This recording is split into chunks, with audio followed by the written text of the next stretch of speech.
Yeah, verse 4.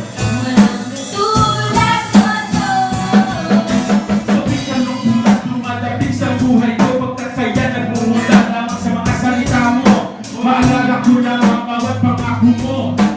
Tunay na nawawala lahat ng lungkot ko. Pagkatapahimik mo, sadyang napakasarap. Kulang ang mga awit na to. Kahit anong gawin ng likod mo. Salamat, pagkatapahimik na mo.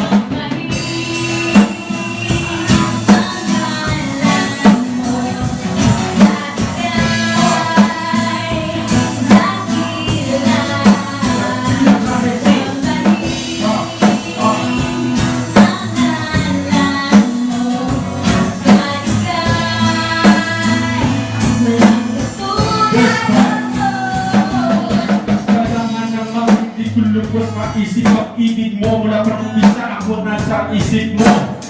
Nang likhain itong buong mundo, ito pala'y para sa akin. Salamat ko Diyos pagkat ako yung nilikha.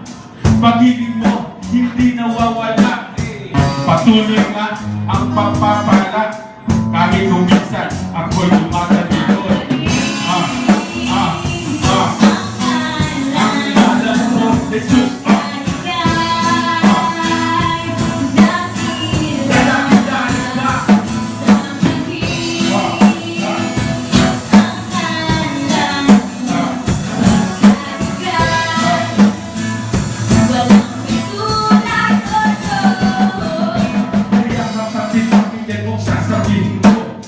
Wala tayong magagawa kung wala siya. Siya ang Diyos na dapat bumabay. Siya ang Diyos na dapat sambahin. Pangalan ni Jesus, hari ng mga hari. Walang magagawa, kaaway, kasangsara mo siya sa buhay mo. Sino bang nga ba nahanapin?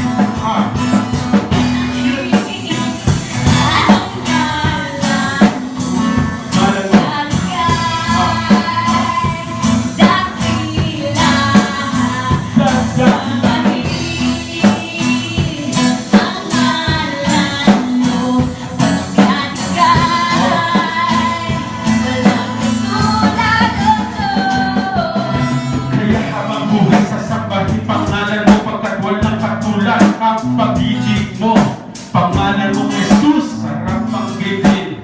Tunay pagsisigawan sa buong mundo. Hindi matatakot, sino mang makaharap, isisigaw mga salita mo, pagkat ikaw ang Diyos na buhay. At walang sino man makakapatay. Lagi nandito sa puso ng bawat isa. Dalangin ay lagi na lang mag-alya ang aming pag-ibig sa iyo, pagkat ikaw you deserve everything.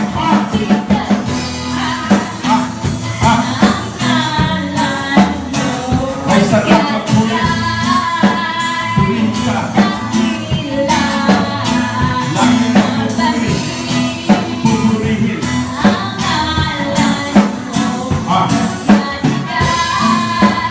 Here we go with the last verse. Lagi na lamang akong may isasabi, pagkat ikaw ang Diyos na may-ari. Sabi nga nila, basta Kristiyano ba, laging may saya sa puso. Laging tagumpay nakaabang sa buhay mo. Kaya ano pa ba ang dapat